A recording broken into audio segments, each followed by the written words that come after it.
Hello అండి, welcome back stylish blouse designs. నేను మీ Vijayalakshmi. Last వీడియోలో జార్జెట్ అంబ్రెల్లా ఫ్రాక్ని కటింగ్ ఏ విధంగా చేసుకోవాలని చెప్పాను కదా. ఈ వీడియోలో ఫుల్ లెంత్ ఫ్రాక్ని ఫుల్ గేరా తోటి ఎలా స్టిచ్చింగ్ చేసుకోవాలి, అది కూడా జార్జెట్ ఫ్యాబ్రిక్ తోటి. జార్జెట్ ఫ్యాబ్రిక్ అంటేనే మనకు చాలా జారిపోతుంటుంది స్టిచ్చింగ్ చేసేటప్పుడు. సో నేను చెప్పే టిప్స్తో కనుక స్టిచ్చింగ్ చేశారు అని అంటే పర్ఫెక్ట్ ఫిట్టింగ్ తోటి, అలాగే ఎక్కడ కూడా ఉగ్గులు లేకుండా ఈజీగా అయితే స్టిచ్చింగ్ అనేది చేసుకోవచ్చు. సో ఫస్ట్ అయితే మనము ఫ్రంట్ బ్యాక్లో నెక్ అయితే స్టిచ్చింగ్ అనేది చేసుకోవాలి. లైనింగ్ వేసుకొని లైనింగ్ మీద ఎక్కడ కూడా ముడతలు లేకుండా జార్జెట్ క్లాత్ని నీట్గా పరుచుకొని పిన్స్ తోటి అయితే పెట్టుకోవాలండి. రౌండ్గా స్టిచ్చింగ్ చేసుకున్నాక ఈ వేస్ట్ క్లాత్ మొత్తం కూడా కటింగ్ అనేది చేసుకోవాలి. కటింగ్ చేసుకున్నాక టక్స్లు అయితే పెట్టుకోవాలండి. స్టిచ్చింగ్ చేసిన కుట్ట అనేది కట్ అవ్వకుండా కట్స్ అనేది పెట్టుకోవాలి జాగ్రత్తగా. సో ఇప్పుడు టర్న్ చేసుకోండి. టర్న్ చేసుకొని అయితే ఒకటి స్టిప్గా అయితే స్టిచ్చింగ్ అనేది చేసుకోవాలి. రౌండ్గా స్టిచ్చింగ్ అనేది చేసుకోవాలి. కొత్తగా మన యూట్యూబ్ ఛానల్లో 500+ ఫ్యామిలీ అయితే యాడ్ అయ్యారండి. సో ఇంకా ఎవరైనా కూడా మన యూట్యూబ్ ఛానల్ని సబ్స్క్రైబ్ చేసుకోకుండా చూస్తున్నట్టయితే ప్లీజ్ సబ్స్క్రైబ్ చేసుకోండి. అలాగే పక్కనే ఉన్న గంట సింబల్ని అయితే యాక్టివేట్లో పెట్టుకోండి. నేను పెట్టే ప్రతి వీడియో కూడా మీ వరకు నోటిఫికేషన్ రూపంలో ముందుగా చేరుతుంది. So please subscribe and keep supporting. ఇప్పుడు వచ్చేసి స్టిచ్చింగ్ అయితే చేసుకున్నాం కదా. మళ్ళీ కూడా పిన్స్ ఎలా ఉన్నవి అలా అరేంజ్ చేసుకోవాలి, ముడతలు లేకుండా. చంకపాట్లలో కానివ్వండి, నెక్ దగ్గర కానివ్వండి, ఆర్మ్ డౌన్స్లలో కానివ్వండి, ఎక్కడ కూడా క్లాత్ అనేది జారిపోకుండా పిన్స్ అయితే పెట్టుకొని చుట్టూ కూడా లూజ్ కుట్ అయితే వేసుకోవాలి. లూజ్ కుట్ అయినా వేసుకోవచ్చు, లేకపోతే మార్కెట్లో గ్లూ దొరుకుతుందండి, ఆ గ్లూ కూడా అంటించుకోవచ్చు. గ్లూ అనేది కొంచెం ప్రాసెసింగ్ అనేది ఉంటుంది. గ్లూ అంటించుకొని అది కొంచెం ఆరాక ఐరన్ చేసుకొని స్టిచ్చింగ్ చేసుకోవాల్సి ఉంటుంది. సో ఇలా స్టిచ్చింగ్ చేసుకుంటే ఏంటంటే ఆటోమేటిక్గా మన స్టిచ్చింగ్లోనే కలిసిపోతుంది. సో నేనైతే స్టిచ్చింగ్కి ప్రిపేర్ చేస్తాను. ఒకవేళ మీకు గ్లూ కావాలనుకుంటే మార్కెట్లో దొరుకుతుంది, ఒకసారి యూజ్ చేయండి. ఇలా 2 పార్ట్స్ను కూడా అంటే ఫ్రంట్ అండ్ బ్యాక్ను కూడా ఇలాగే రెడీ చేసి పెట్టుకోవాలి. నేను ఫ్రంట్ బ్యాక్ పార్ట్లో ఎప్పుడు కూడా నార్మల్గా అయితే చెస్ట్ పార్ట్ దగ్గర అయితే షేప్స్ అయితే వేసుకోను. ప్రిన్స్ కట్టే నేను ప్రిఫర్ చేస్తానండి. ఈ ప్రిన్స్ కట్ కోసం ఇలా అయితే నేను మార్కింగ్ అయితే తీసుకున్నాను. ఎంత విడ్త్ తీసుకున్నానంటే నడుం దగ్గర వచ్చేసి 6 అనమాట. 3 ఇంచెస్ ఇటు 3 ఇంచెస్ అటు. అలాగే హైట్ వచ్చేసి 9.5లో మిడిల్ మార్క్ అయితే గీసుకోవాలి. చెస్ట్ మార్క్ అనేది 9.5కి మార్క్ గీసుకోవాలి. ఇలా రౌండ్గా అనేది డ్రా చేసుకున్నాక ఒక లూజ్ కుట్ అయితే ఇలా వేసుకోవాలి. లూజ్ కుట్ వేసుకోవడం వల్ల ఏంటంటే క్లాత్ జరగకుండా ఉంటుంది. స్టిచ్చింగ్ చేసేటప్పుడు మనం ఏదైతే లూజ్ కుట్ వేసుకున్నామో ఆ లూజ్ కుట్ వెంబటే టక్స్ అనేది పడుతుందన్నమాట నీట్గా, ఎక్కడ కూడా ఉగ్గులు ఉండదు. ట్రై చేయండి. ఒకవేళ మీకు కావాలి, చూడండి నేను ఆల్రెడీ స్టిచ్చింగ్ చేశాను కదా, నీట్గా వచ్చింది.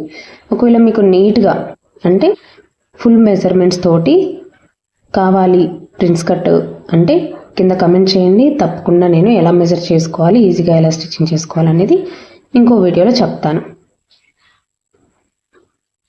2 సైడ్స్ కూడా ఇలానే టక్స్లు అయితే వేసుకోవాలి. చూడండి అక్కడ కూడా ఉగ్గులు లేకుండా సేమ్ అయితే వచ్చింది.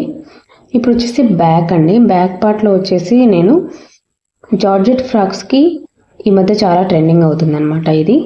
సో నేను కూడా ఇలాగే స్టిచ్చింగ్ చేస్తున్నాను. సో హాఫ్కి ఫోల్డ్ చేసుకొని ఒక 4 ఇంచెస్కి మిడిల్ పార్ట్ నుంచి ఒక 4 ఇంచెస్కి అయితే మార్క్ చేసుకోండి. బ్యాక్ సైడ్ ఒక 4 ఇంచెస్కి మార్క్ అయితే తీసుకోండి. అలాగే నెక్ పార్ట్ దగ్గర నుంచి ఒక 1 ఇంచ్ కిందికి, అలాగే నడుం దగ్గర నుంచి 1 ఇంచ్ 2 ఇంచెస్ పైకి అన్నమాట. ఇప్పుడు వచ్చేసి మనం ఎక్కడైతే మార్క్ చేసుకున్నామో ఆ మార్క్ దగ్గర టేప్ పెట్టుకొని ఫస్ట్ ఒక మార్క్ చేసుకోవాలి. అలాగే 1.5 ఇంచ్కి 1.5 ఇంచ్ గ్యాప్లో ఒక 4 మార్క్స్ అయితే చేసుకున్నాను. మార్క్ చేసుకున్నాక నేను ఆల్రెడీ జార్జెట్ క్లాత్ తోటి నాడాలు అయితే ప్రిపేర్ చేసి పెట్టుకున్నానండి. ఈ నాడాలు అనేది 1.5 ఇంచ్కి ఒకటి అనేది అరేంజ్ చేసుకోవాలి.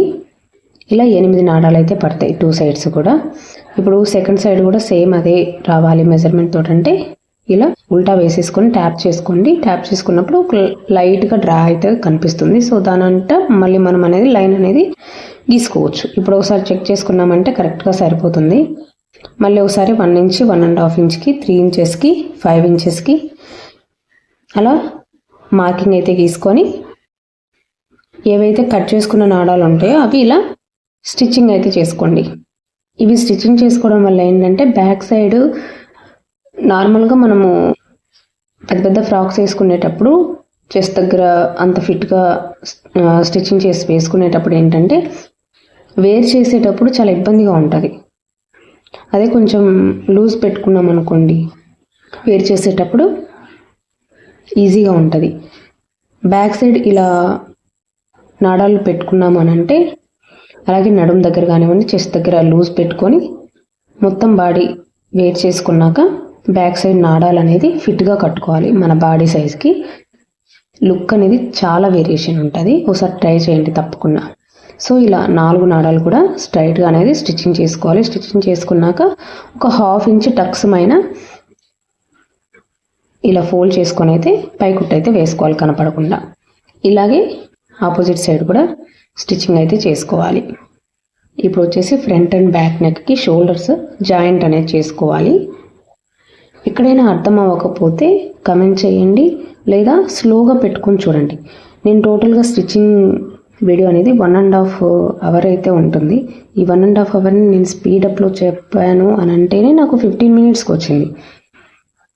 లేకపోతే ఇంకా లెంతీ అయిపోతుంది, నా వీడియోస్ అనేది ఎవరు చూడరు. సో నేను ఇలా స్పీడ్గా పెట్టాను. ఒకవేళ మీకు ఏదైనా డౌట్ ఉంటే కనుక నాకు కమెంట్ చేయండి, నేను ఇంకో స్మాల్ వీడియో అయితే చేసి పెడతాను. లేదా వేరే అవుట్ఫిట్ స్టిచ్చింగ్ చేసేటప్పుడు అయితే మీ డౌట్స్ అనేది నేను క్లియర్ చేస్తాను. ఇప్పుడు వచ్చేసి షోల్డర్ జాయింట్ అయిపోయింది కదా. ఇప్పుడు వచ్చేసి హ్యాండ్స్ అనమాట. ఈ ఎక్స్ట్రా క్లాత్ మొత్తం కూడా కటింగ్ అనేది చేసుకోవాలి. ఫ్రంట్ పార్ట్లో కొంచెం అనేది ఖర్చు తీసుకోవాలి. చంకలు అవుతుంటాం కదా, క్రాస్ తీసుకోవాలి ఫ్రంట్ సైడ్. బ్యాక్ సైడ్ మాత్రం ఎక్స్ట్రా క్లాత్ మాత్రమే కటింగ్ అనేది చేసుకోవాలి. ఇలా హ్యాండ్స్ దగ్గర ఎక్స్ట్రా క్లాత్ మొత్తం కటింగ్ చేసుకున్నాక స్లీవ్స్ అనేది జాయిన్ చేసుకోవాలి. ఈ స్లీవ్స్ అనేది నేను ఫుల్ హ్యాండ్స్కి అయితే తీసుకున్నాను.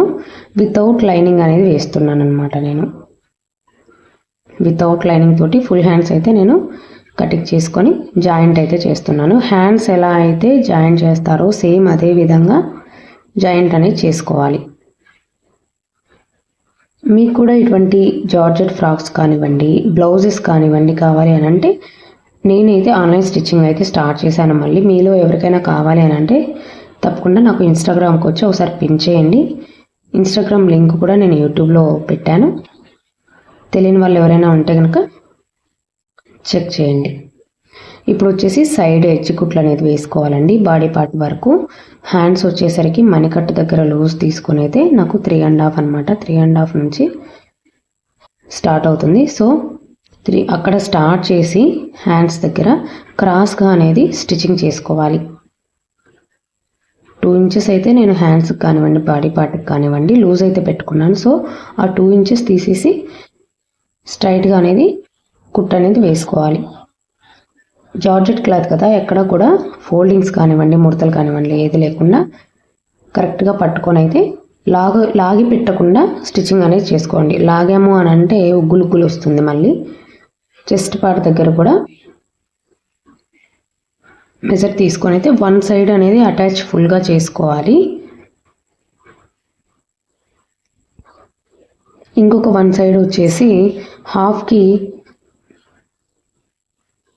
చంక భాగం వరకు తీసుకొని మిగతాది అయితే నేను మళ్ళీ చేసుకోవాలండి. ఎందుకంటే నడుము దగ్గర అటాచ్ అయితే చేసుకోవాలి. సో ఒక కుట్టు మాత్రమే వేసుకున్నాను 1 సైడ్ వచ్చేసి. ఇప్పుడు ఇలా సైడ్ జాయింట్ చేసుకున్నాక ఇలా 4 ఫోల్డింగ్స్ అనేది వేసుకోవాలి. నడుము చుట్టూ ఎంతైతే ఉందో చూసుకొని ఒకసారి చెక్ చేసుకోండి, మన నడుము సైజు ఉందా లేదా అనేది. నాకు సరిపోతుంది ఎడ్జ్ కుట్లు లెగ్ మొత్తం కూడాను. ఇప్పుడు 4 ఫోల్డింగ్స్ అయితే వేసుకొని ఇలా హైట్ ఒకసారి చెక్ చేసుకోండి. మనము 14 ఇంచెస్ అయితే పెట్టుకున్నాం కదా, నాకు కరెక్ట్గా అనేది సరిపోతుంది. సో సైడ్స్కి వచ్చేసరికి ఒక 1 ఇంచ్ అనేది ఇలా క్రాస్గా అనేది కటింగ్ అనేది చేసుకోవాలి. జార్జెట్ క్లాత్ కదా, 1కి 2 సార్లు చెక్ చేసుకొని కట్ చేయండి. మనం కట్ చేసేటప్పుడు ఫోల్డింగ్ పడినది అనుకోండి, డెఫినెట్గా డబుల్ కట్ అయిపోతుంది.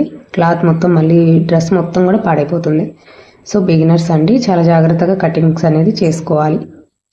ఇప్పుడు వచ్చేసి ఒక సైడ్ అటాచ్ చేసుకున్నాం కదా నేను నడుం దగ్గర, అక్కడ నుంచి నేను మిడిల్ పాయింట్ అనేది చూసుకుంటున్నాను.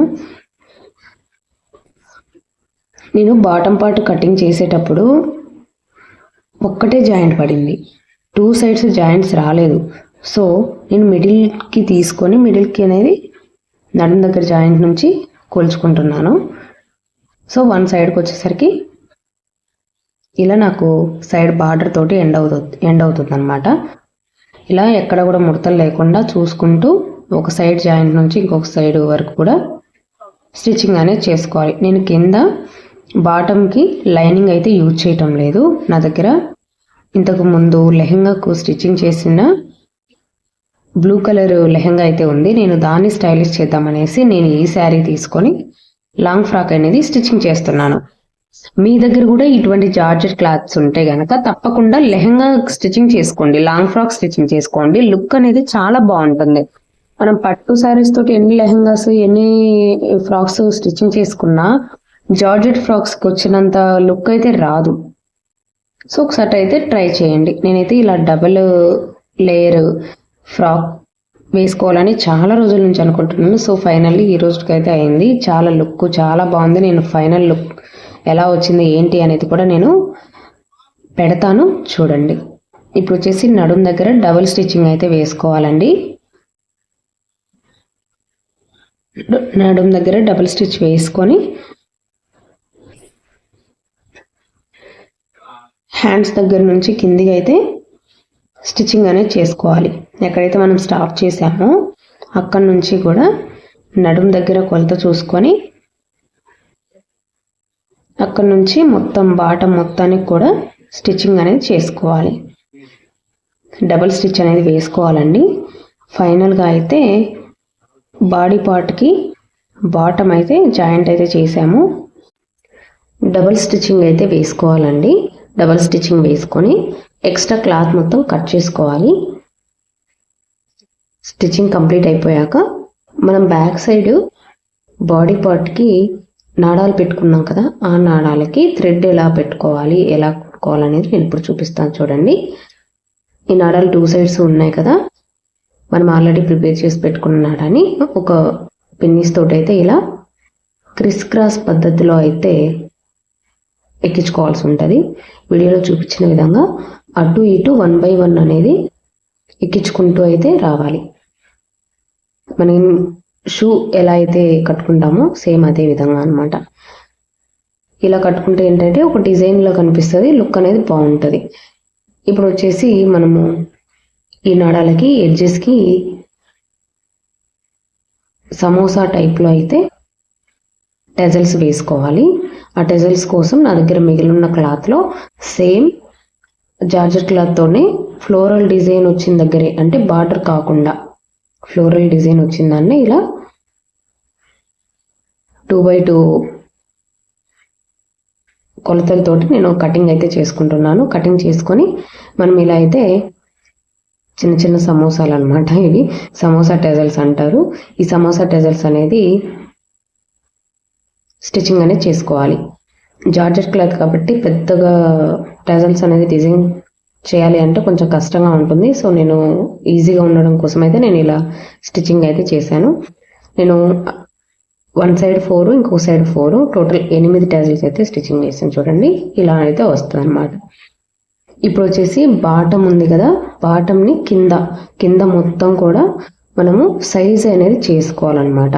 అటాచ్ చేసుకున్నాము, జాయిన్ చేసుకున్నాం కదా బాటమ్ని, ఇక్కడ మొత్తం కూడా క్రాస్గా ఉంది కదా, మొత్తం కూడా స్ట్రైట్గా అనేది రౌండ్గా అనేది కటింగ్ చేసుకొని జిగ్జాగ్ చేసుకున్నాము అని అంటే మనకి లాంగ్ ఫ్రాక్ అనేది రెడీ అవుతుంది. నేను ఒక చిన్న క్లిప్ యాడ్ చేస్తున్నాను చూడండి. నేను డబుల్ లేయర్ ఫ్రాక్ అయితే నేను ఆల్రెడీ వేసుకున్నాను. ఫైనల్ లుక్ అయితే అది ఎలా ఉంది. వీడియో నచ్చితే కనుక లైక్ చేసి కమెంట్ చేయండి. Thank you for watching.